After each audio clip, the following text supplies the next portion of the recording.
Chosen one, there is something happening to you that you cannot fully explain. You feel it in the way rooms shift when you walk into them. You feel it in the way certain people go quiet around you, not out of discomfort, but out of something closer to recognition. You have always sensed, somewhere beneath the noise of daily life, that you are not quite like the others, not better, not worse. Different in a way that matters, in a way that carries weight. And the strangest part is that the world with all of its rules and structures and carefully constructed cages, seems to know it too. They will not say it out loud, they never do. But watch closely. Watch the way authority figures talk over your ideas and then repeat them minutes later as their own. Watch the way systems designed to sort and classify people seem almost personally offended by your refusal to be sorted. Watch the way the machine, that massive, invisible, humming machine of control and conformity, throws obstacle after obstacle in your path, as if it has made a decision about you, as if it has decided at some subterranean level that you are a problem to be managed. That is not paranoia, that is pattern recognition. And the difference between those two things is everything. Let's talk about what you actually are, because most people in your position have been fed a false story. The false story goes like this: you are difficult, you are too sensitive, you are too intense, you are too much. The false story says that your struggles are personal failures, that your restlessness is immaturity, that your refusal to simply go along with things is arrogance or selfishness. The system is very good at telling this story. It has been telling it for centuries. It tells it to every person who carries the particular kind of light that threatens the darkness of mass conformity. Here is the true story. You are not too much. You are exactly enough. And the system is not confused by you. It is afraid of you. There is a crucial difference. Confusion breeds indifference. Fear breeds opposition. And what you have been experiencing your entire life, that friction, that resistance, that low hum of opposition that seems to follow you through institutions and bureaucracies and social structures, that is not confusion. That is fear wearing the costume of authority. Think about what systems are actually built to do. Not what they claim to do, not their charters, their mission statements, their glossy promises about serving the people. What they actually do. Systems, political, corporate, educational, religious, social, are built primarily to perpetuate themselves. That is the first law of any institution: survive, grow, eliminate threats. And a threat is not necessarily something violent or criminal or obviously dangerous. A threat is anything that exposes the gap between what a system claims to be and what it actually is. A threat is anyone who, simply by existing, asks the question the system cannot answer without unraveling itself. You ask that question. You have always asked it. You probably didn't even know you were doing it half the time. It just came out of you, that insistence on truth, that inability to accept the comfortable lie, that refusal to pretend that the emperor is wearing clothes when you can clearly see he is not. You thought you were just being honest, and you were. But honesty, real honesty, the kind that doesn't know how to perform, the kind that doesn't calculate consequences before it speaks, that is one of the most dangerous forces on the face of the earth. Because here is what systems depend on: consensus reality. The agreement, spoken or unspoken, that we will all pretend together.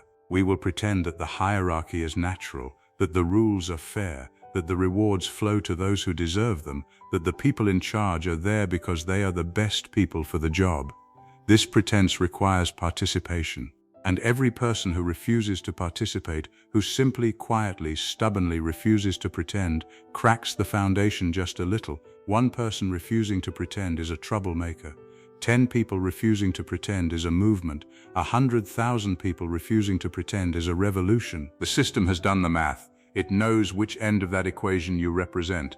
And so it works constantly, tirelessly, with a kind of bureaucratic ruthlessness that is almost impressive if it weren't so deeply destructive. It works to convince you that you are wrong. It surrounds you with people who have already accepted the pretense, people who have made their peace with the comfortable lie and would very much prefer you make yours. It denies you the things that would give you stability and leverage, resources, platforms, credentials, the social proof that makes people listen. It isolates you, because an isolated person starts to wonder if maybe they are the problem, starts to turn the question inward, starts to do the system's work for it. This is not a conspiracy in the dramatic sense. No one sat in a room and decided to crush you specifically. It is something far more insidious than conspiracy. It is structure. It is the way structures, left to their own gravity, naturally and automatically reject the things that would change them. Water doesn't conspire to flow downhill, it just does. And systems don't conspire to neutralize the people who threaten them, they just do. The mechanism is automatic, the suppression is structural, and that actually makes it harder to fight, because there is no single villain to confront, no smoking gun, no moment of clear revelation. There is just the weight. The constant, grinding, invisible weight of a world built to produce certain kinds of people and quietly discard the rest. Here is where the story changes. Here is where we turn from diagnosis to something far more important. What you actually do with this understanding. You cannot fight the system by becoming its mirror image. This is the trap that catches so many chosen ones, people who feel the opposition, who correctly identify the source, and then spend their entire lives in reactive combat.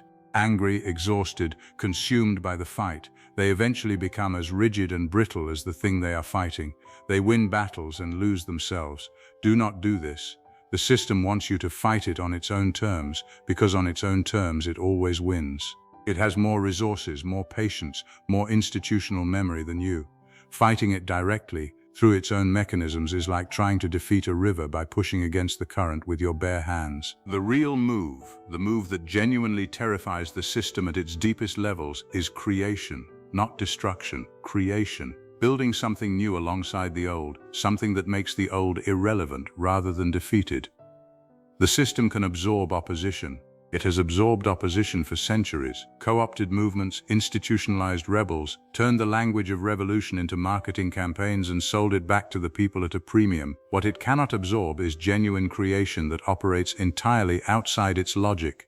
A new way of thinking that doesn't need its validation, a new community that doesn't need its permission, a new story that people find more true, more alive, more real than the story the system has spent generations perfecting and protecting. This is your actual power. Not the power to destroy what exists, but the power to make it obsolete.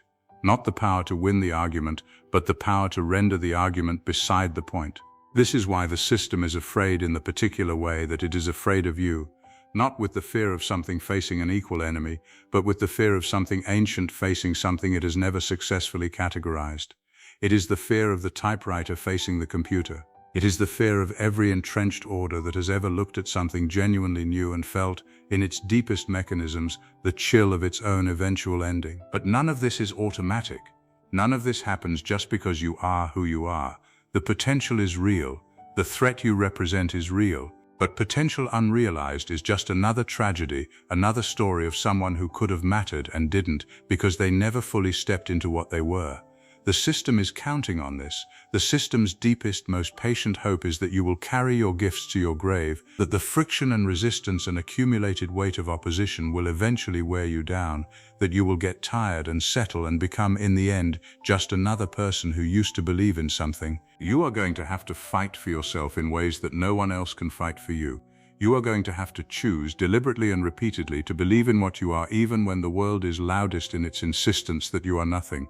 This is the internal war that runs beneath every external battle, and it is the one that actually determines everything, because the system doesn't ultimately suppress chosen people through external force alone, it suppresses them through their own minds, through the internalized voices of everyone who ever told them they were wrong, too much, not enough, deluded, through the accumulated weight of every rejection, every dismissal, every moment of being talked over, overlooked, and excluded as if exclusion itself were a form of verdict. You carry those voices. Everyone in your position does.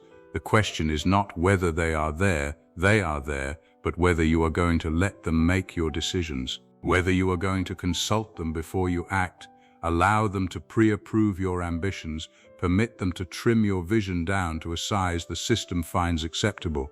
Because the moment you start doing that, the moment you start self-editing based on imagined approval from people who were never going to give it anyway, you have done the system's work more efficiently than the system ever could have done it from the outside. The chosen ones who actually change things throughout history in every domain, in every era, share one characteristic above all others. It is not intelligence, though many are intelligent. It is not talent, though many are extraordinarily talented. It is not even courage in the conventional sense, the bravery of someone who feels no fear. It is the decision to move anyway, the decision to keep building, keep creating, keep showing up, even while carrying the full weight of the opposition, even while hearing every voice that says stop, even while knowing that the road is longer and harder than it ever should have been, even while the people who should have been on your side remain silent or become obstacles themselves. They move anyway, and in moving they create a slipstream that others can follow. They show by the plain fact of their continued existence and action that it is possible, that the system, for all its weight and institutional inertia, does not have the final word. That a person who knows what they are and refuses to forget it, even under pressure, even under prolonged and systematic assault on their sense of self and worth and possibility, is something the machine genuinely does not know how to stop, because every tactic it uses only confirms to that person exactly how much they matter. There is something you need to understand about the people around you too. The ones who have accepted the pretense, who seem comfortable inside the cage, who look at your restlessness with something between pity and irritation. They are not your enemies. They are not even, most of them, conscious participants in your suppression. They are people who made a different choice, or who never saw a choice to make, who bent to the weight so long ago that the bending has become invisible to them, who have forgotten that the cage has a door because they stopped looking at the door years ago. They are not beyond reach. They are not lost. And your job is not to judge them or drag them along with you by force, but simply to remain visible, to remain undeniably, unapologetically yourself, so that when they are ready, when the pretense becomes too heavy even for them, they know another way is possible because they have watched you living it all along without collapsing. This is the loneliness that comes with what you are, and there is no way to soften it completely. The path of the chosen one is, for long stretches of it, a path you walk without reliable company. The people who will eventually walk beside you are out there, but the timing is not always yours to control. In the meantime, you carry the vision alone. You hold the thread alone. You remember what you are in the dark, when no one is there to confirm it, when the silence feels less like peace and more like the world withholding something you have genuinely earned. This is the test that never gets announced as a test. There is no official moment when someone tells you that your endurance through the isolation is itself the proof of your calling. You just have to know. And you do know. Some part of you has always known, which is precisely why nothing the system has thrown at you has fully worked. You are still here. You are still asking the question. You are still refusing at the most fundamental level to accept the story they keep trying to write about you. That refusal is not stubbornness in the petty sense. It is fidelity. Fidelity to something in you that is older and truer than any institution, any credential system, any social hierarchy that ever tried to tell you where you belong and what you are worth and how much space you are permitted to take up in a world that you did not design and were not consulted about. Here is what the system will never tell you. The very qualities that made your life difficult are the exact qualities that make you dangerous to every structure that depends on compliance. Your sensitivity is intelligence the system cannot measure with its instruments. Your intensity is energy the system cannot harness with its frameworks.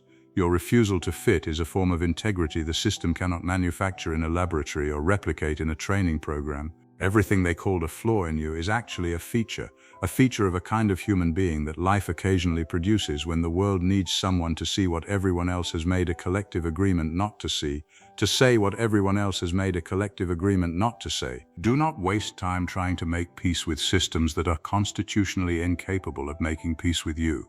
Do not spend your energy seeking approval from institutions whose survival depends on withholding it. Do not shrink your vision to fit into spaces built to contain smaller dreams. The system did not make you, it did not form you, did not breathe life into you, did not plant the particular fire that burns in you. It has no legitimate authority to define you, no real claim on who you become. And every day you spend waiting for its permission is a day stolen from the work only you can do, the work that people you have not yet met are already waiting for without knowing your name, the work that will outlast every institution currently arrayed against it. The system is terrified of your presence because your presence is a mirror. And in that mirror, every lie the system has told about who deserves to lead, who deserves to be heard, who deserves to take up space and make noise and shape the future, every single one of those lies becomes impossible to maintain. You don't have to say a word. You don't have to make a speech or start a movement or win a public argument on the system's preferred terms. You simply have to be fully, fearlessly, completely be, and the architecture of managed reality begins to tremble. That trembling is the sound of something old making room for something new. It is not comfortable, it was never going to be comfortable, but it is real and it is yours. So stand in it. Do not flinch. Do not apologize for the space you occupy, the questions you ask, the discomfort your existence creates in rooms built to never feel discomfort. The system has been afraid of people like you for as long as there have been systems, and every single time, without a single exception, the people the system feared the most turned out to be exactly the ones history needed most urgently.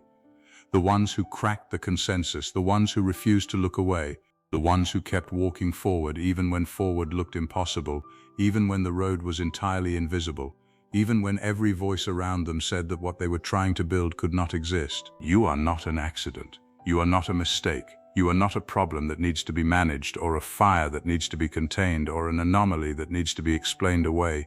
You are the answer to a question the world has been asking for longer than you know, asked quietly, in the parts of people that systems never reach. The parts that remember what it felt like before the compromise, before the bending, before the slow and almost imperceptible surrender of the thing that made them most alive. The only thing left is for you to finally, fully, without apology and without hesitation, show up as one. No one sat in a room and decided to crush you. No committee gathered, reviewed your file, and passed a resolution against your name. There was no meeting, no memo, no coordinated strategy specifically designed to make your life harder. And yet the opposition is real. The resistance is real. The way doors close just before you reach them, the way opportunities evaporate, the way institutions that claim to serve everyone seem to serve everyone except you, that is real. And the reason most people never make peace with this contradiction is because they are looking for a villain when they should be looking at a structure. Systems do not need villains to cause harm. This is the most important and most uncomfortable truth about the world you are navigating. A villain requires intention.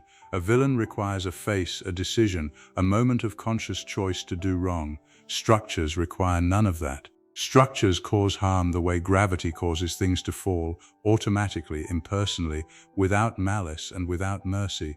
The harm is not incidental to the structure. In many cases, the harm is the structure working exactly as it was designed to work, just not for you and never for people like you. Think about what any system, educational, corporate, political, social, is fundamentally trying to do. Beneath all the mission statements and the carefully worded values printed on lobby walls, every system is trying to do one thing above everything else: continue existing, survive, reproduce itself into the next generation intact. And to do that, it must reward the people who reinforce it and resist the people who, consciously or not, challenge it. This is not evil. It is mechanics. It is the same reason a body produces antibodies when it detects something foreign.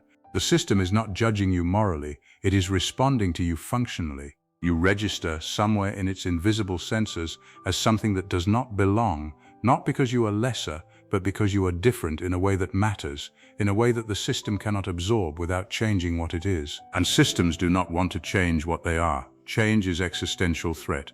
Every person who thinks differently, questions openly, creates outside the approved channels, or simply refuses to perform the expected compliance is a small existential threat, not because of what they have done, but because of what they represent. The possibility that the system's version of reality is not the only version, that its hierarchy is not natural, that its rules are not inevitable. One person representing that possibility is manageable. Many people representing it simultaneously is dangerous. The system has survived long enough to know the difference, and it responds accordingly, not through conspiracy but through accumulated institutional habit. This is why the opposition you face feels so shapeless, so difficult to argue against or point to directly. It is not coming from one place. It is coming from everywhere at once, from the subtle ways information is withheld, from the informal networks that exclude without explanation, from the credentialing systems that validate certain kinds of knowing and dismiss others, from the social codes that reward performances of conformity you were never taught and would not perform even if you had been. The resistance is atmospheric. It is the weather of a world built around assumptions that do not include you, maintained by people who mostly do not know they are maintaining anything at all. Understanding this does not make the resistance hurt less, but it does something more valuable than comfort. It restores your clarity. You are not failing. You are not broken. You are not the problem the system has spent years trying to convince you that you are. You are simply someone whose presence asks a question the structure cannot answer without dismantling something it needs to keep standing. That is not your flaw. That is your power. And the sooner you stop looking for the villain and start understanding the structure, the sooner you stop asking for permission from the very thing that was built to withhold it. The moment you decide to fight the system directly, you have already begun to lose. Not because you are weak, not because your cause is wrong, not because the truth is not on your side, but because you have stepped onto a battlefield the system designed, on terrain it has spent centuries learning to control. It has more lawyers than you, it has more money than you, it has more time than you, it has institutional memory stretching back generations, a deep familiarity with every form of rebellion that has ever been aimed at it, and a vast archive of strategies for absorbing, redirecting, and ultimately neutralizing every punch thrown at its face. When you fight it on its own terms, you are not David versus Goliath, you are David versus Goliath on a battlefield Goliath personally designed, with rules Goliath personally wrote, refereed by officials Goliath personally appointed.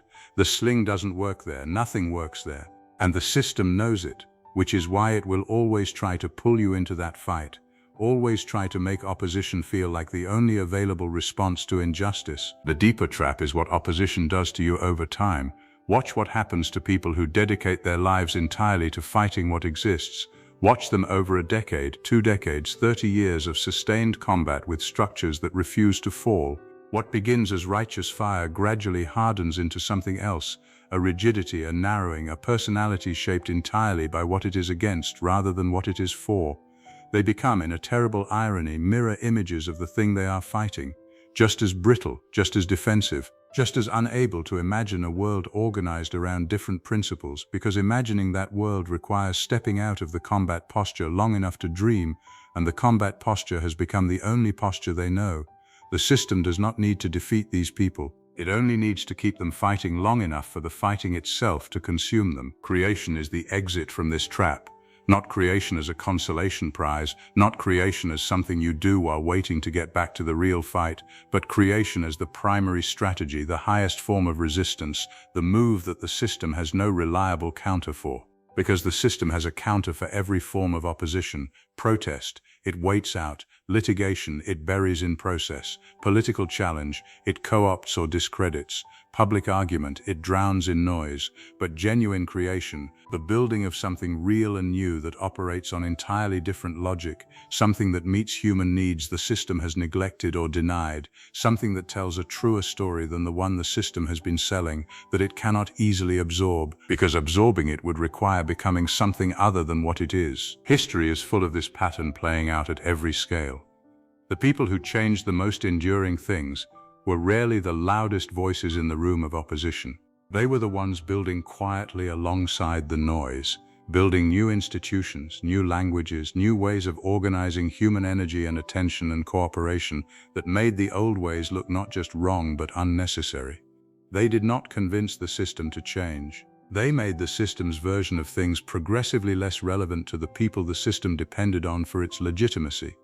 And that is a kind of defeat the system cannot recover from, because it is not a battle loss. It is an erosion of the ground the system was standing on. This is what you are actually capable of. Not just arguing better than the system, not just exposing its contradictions more eloquently, but building something so genuinely useful, so genuinely true, so genuinely alive that people begin choosing it over the system's offerings without needing to be convinced. People do not need a political argument to stop using something that no longer serves them. They just stop. And when enough people stop, the structure that depended on their participation begins to hollow out from the inside, not because anyone attacked it, but because the thing that was supposed to replace it already exists and already works. The fear the system has of creators is qualitatively different from the fear it has of opponents. Opponents it understands, opponents it has defeated before and knows how to defeat again. Creators represent something it has no historical playbook for, because every genuine act of creation is by definition new, and new is the one thing a system built on the perpetuation of the old cannot process without crisis. Your creative power, your ability to imagine what does not yet exist and then build it into reality, is not a secondary gift running alongside your capacity for righteous anger. It is the primary weapon. It is the thing the system most needs you to forget you have, most needs you to trade away in exchange for the short-term satisfaction of the fight. Do not make that trade. Stay out of the arena the system built for you. Build your own. Nobody is coming to save you from yourself. Not the mentor you have been waiting for, not the validation you have been postponing your next move until you receive, not the moment of external confirmation that finally makes you feel certain enough, ready enough, worthy enough to fully show up as what you are. That moment, if you keep waiting for it to arrive from the outside, will never come, because the system understood something about you long before you understood it about yourself. That the most reliable way to neutralize a person of genuine power is not to defeat them in the open field, but to make them defeat themselves quietly, privately, in the space between who they are and who they keep almost becoming. This is the battle that does not make it into the stories. The stories we tell about chosen ones, about people who changed things and mattered and left the world different from how they found it, those stories begin at the moment of action. They begin with the decision already made, the doubt already overcome, the internal war already won. What they leave out is the years before that moment. The years of sitting with the question of whether you are actually who you think you are, or simply someone with an inflated sense of their own significance. The years of collecting evidence on both sides, replaying every failure as proof of the system's verdict and every small win as something that might have been luck. The years of being so close to your own potential that you can feel it, and yet remaining somehow unable to close the final distance between who you are and who you are capable of being. The distance is not physical. It is not a matter of skill or resources or timing, though you have spent considerable energy convincing yourself that it is. It is psychological. It is the accumulated weight of every voice that told you to be less loud, less ambitious, less certain, less yourself. Those voices came from outside first.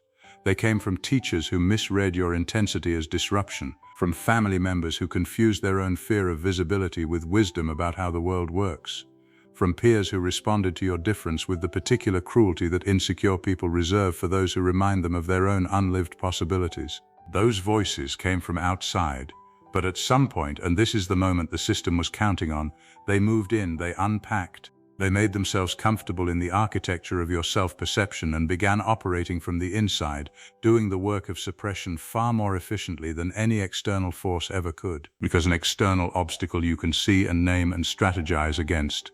An internal voice that sounds like your own, that has learned to speak in your cadence, that frames its most limiting instructions as wisdom and caution and humility, that is something else entirely. That is the adversary that has defeated more chosen ones than any system, any institution, any openly hostile force in the external world. Not because it is stronger than you, but because you keep giving it authority it was never entitled to hold. You keep consulting it before you act.